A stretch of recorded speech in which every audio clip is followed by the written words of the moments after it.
इन्ना लिल्लाहि व इन्ना इलैहि राजिऊन। गाज़ा में एक और ख़तरनाक हमला, और इस ख़तरनाक हमले में एक बार फिर से बच्चों और औरतों की मौत। हिज़्बुल्लाह ने भी हमला किया है, उसमें भी कुछ इजराइलियों की मौत की खबर आई है। लेकिन पहले आपको इस दर्दनाक खबर से रूबरू करा देता हूँ। सुबह सुबह एक बड़ी और दर्दनाक खबर आपको सुनाने जा रहा हूँ। पूरी दुनिया का ध्यान जब ओलंपिक के उद्घाटन पर था जो पेरिस के अंदर शुरू हुआ है, उसी दौरान इजराइल की एयरफोर्स ने 2 बड़ी बड़ी मिसाइलें गाजा के अंदर गिरा दी। और ये मिसाइलें गाजा के खदीजा स्कूल पर गिराई।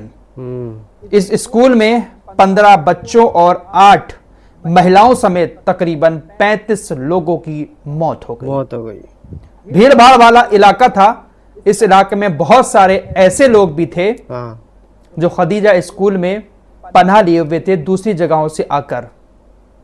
खदीजा स्कूल UNRWA का एक स्कूल था और इसी स्कूल पर 2 बड़ी बड़ी मिसाइलें इजराइल ने गिराई, जिसमें 15 बच्चों और 8 महिलाओं समेत 35 लोगों की फौरन मौत हो गई। 100 से ज्यादा लोग बुरी तरह से घायल हैं और बहुत सारे लोगों को चोटें भी आई हैं। कांप जाएगा। ऐसे मंजर सामने आ रहे हैं दोस्तों, यकीन मानो कि बताते हुए भी मेरा दिल अजीब सा होता है। देखा नहीं जाता उस चीख पुकार को जो मिसाइलें गिरने के बाद गाजा के अंदर मचती है। इजराइल ने अपने इस हमले को सही साबित करने के लिए, जायज ठहराने के लिए कहा कि खदीजा स्कूल में हमें हमास का एक हेडक्वार्टर होने का पता मिला, इसलिए हमने उसको निशाना बनाया। हमने ये हमला वहां पर आम लोगों पर नहीं किया था, लेकिन इस हमले में सिर्फ और सिर्फ गाजा के बच्चे और महिलाओं की ही ज्यादातर मौतें हुई हैं। हमास का दूर दूर तक वहां पर किसी तरह का कोई हेडक्वार्टर स्कूल के अंदर नहीं था। UNRWA का ये हेडक्वार्टर था। तो इस तरह की चीजें ये कर रहा है। फिलहाल नेतन्याहू अमेरिका दौरे पर गया हुआ है और इसका बेटा जो है वो अमेरिका के अंदर ही रहता है।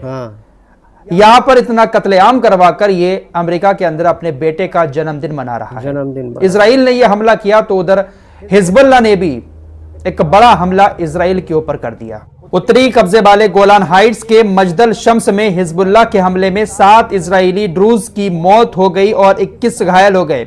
हिब्रू मीडिया के मुताबिक ये बच्चों के फुटबॉल मैच के दौरान सीधा हिजबुल्लाह का हमला था और इस हमले में 7 लोगों की मौत की खबर आई है। 21 लोग गंभीर रूप से इजराइल के घायल हुए। तो इधर इजराइल ने हमला किया, उसमें मौतें हुई। उधर हिजबुल्लाह ने इजराइल के ऊपर हमला किया, उसमें मौतें हो गई। और इन मौतों के बीच इजराइल का प्रधानमंत्री नेतन्याहू अमेरिका के अंदर अपने बेटे का जन्मदिन मना रहा है। यहाँ हजारों बच्चों को मरवा दिया और वहां पर अपने बच्चे को जन्मदिन की मुबारकबाद दे रहा है, उसके साथ सेलिब्रेट कर रहा है। देखिए दोस्तों, ऐसे ही होते हैं दोस्तों ये नेता लोग। आपको सड़कों पर उतार देंगे, आपके बच्चों को सड़कों पर उतार देंगे धर्म के नाम पर, देश के नाम पर। लेकिन इनके खुद के बच्चे कहां कहां पढ़ते हैं। इनके खुद के बच्चे ना तो धर्म के लिए कभी सड़कों पर आपको नजर आएंगे और ना ही देश के लिए सड़कों पर नजर आएंगे। विदेशों में पढ़ाई करते हैं नहीं। और जनता जो है वो सब आप लोग देख ही रहे हैं क्या चल रहा है। फिलहाल अगली खबर की तरफ चलते हैं। दोस्तों, आपकी स्क्रीन पर ये संयुक्त राष्ट्र के विशेष समन्वयक मोहम्मद हादी हैं। ये कहते हैं कि हजारों बच्चों को 3rd डिग्री जलने, कटे हुए अंगों और गहरे मानसिक आघात जैसी भयानक चोटों का सामना करना पड़ा। 6,25,000 बच्चे पूरे स्कूल वर्ष की शिक्षा से वंचित रह गए। गैर विस्फोटक आयुधों से भरे मलबे में खेलने से बच्चों को भारी जोखिम और अन्य चोटों का सामना करना पड़ता है। गाजा के अंदर 6,25,000 बच्चे ऐसे हैं जो पूरे साल से स्कूल नहीं जा पाए हैं। खंडरों में जब बच्चे खेलते हैं तो वहां पर उनको बीमारियां हो रही हैं और चोटें भी उनके बहुत ज्यादा लग रही हैं। बहुत बुरे हालात हैं गाजा के, यकीन मानो। दोस्तों, यमन की तरफ वापस आते हैं। आपको याद होगा अभी 8-10 दिन पहले इजराइल ने यमन के हुदैदा में तेल डिपो पर एक खतरनाक हमला किया था, जिसमें यमन को नुकसान भी उठाना पड़ा। जिसके बाद यमन के लोगों ने कहा कि हम इजराइल की जो गैस फील्ड है, गैस प्लांट है, उसको निशाना बनाएंगे। और आज एक ड्रोन जो है इजरायली गैस फील्ड्स की तरफ आ भी रहा था, जिसको इजरायली नौसेना ने कैरिश के अंदर रोक लिया। जो कैरिश गैस फील्ड है उस पर सीधा निशाना साधा गया था एक ड्रोन के जरिए, लेकिन इजरायली नौसेना ने उसको रोक लिया। उधर अल कसाम ब्रिगेड ने भी इजरायली सेना के साथ कुछ झड़पों की घोषणा की है और कहा है कि इसमें हमने कई सारे इजरायली सैनिकों को हताहत किया है। खबरें ऐसी भी आ रही हैं कि कुछ हेलीकॉप्टर भी इजरायली सेना के गाजा से उड़ते हुए दिखाई दिए हैं, जिसमें इजराइल के घायल सैनिकों को ले जाया जा रहा है। बाकायदा एक वीडियो भी जारी किया है जिसमें 9 इजरायली सैनिकों को हमास ने एक वीडियो में दिखाया है। हमास ने विस्फोटक के साथ कैमरा लगाया था, सबको दिखाया कि इतने सैनिकों को हमने हताहत किया।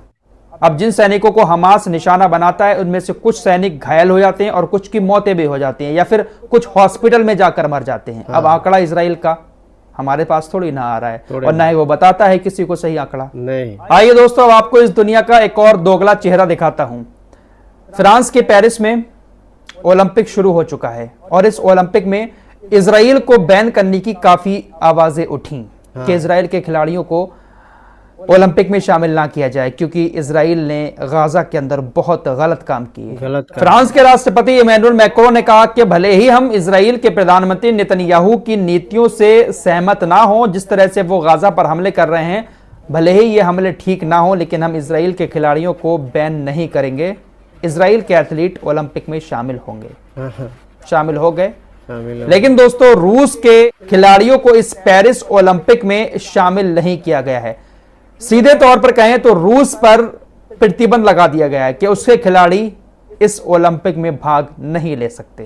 रूस के अलावा बेलारूस के भी खिलाड़ियों को इस ओलंपिक में शामिल नहीं किया गया है। बेलारूस पर भी प्रतिबंध लगा दिया गया है। प्रतिबंध लगा दिया और वजह यह बताई गई है कि यूक्रेन के साथ रूस का युद्ध चल रहा है और यूक्रेन के ऊपर रूस ने बहुत सारे हमले किए हैं, वहां पर बहुत सारे लोगों की मौतें हुई हैं, इसलिए हम रूस को इस ओलंपिक में शामिल नहीं करेंगे। इसलिए साथ ही साथ बेलारूस पर हम इसलिए प्रतिबंध लगा रहे हैं क्योंकि बेलारूस ने रूस का साथ दिया है यूक्रेन पर हमला करने में। देखिए इसलिए हम इनको शामिल नहीं कर रहे हैं, इन पर प्रतिबंध लगा रहे हैं।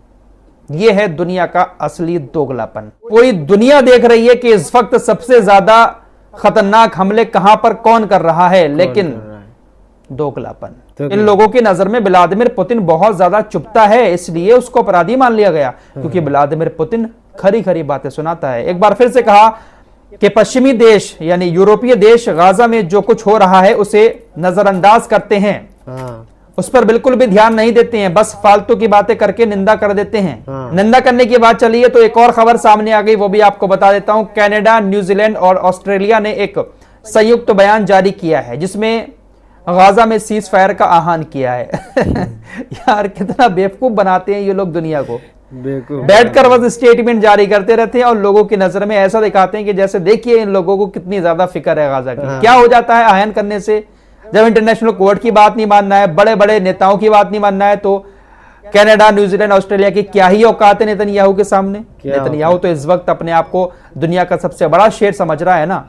किसी की बात नहीं मानना है, इंटरनेशनल कोर्ट की बात नहीं मानना है, नहीं बस आह्वान कर देते हैं। एक भाई हम कह रहे हैं कि भैया सीज फायर कर दो गाजा के अंदर, संयुक्त बयान जारी कर दिया तीनों देशों ने मिलकर। होगा क्या, घंटा कुछ। उधर बड़ी खबर इटली से आ रही है। इटली ने 13 साल के बाद सीरिया से अपने राजनयिक रिश्ते बहाल करने की घोषणा की है।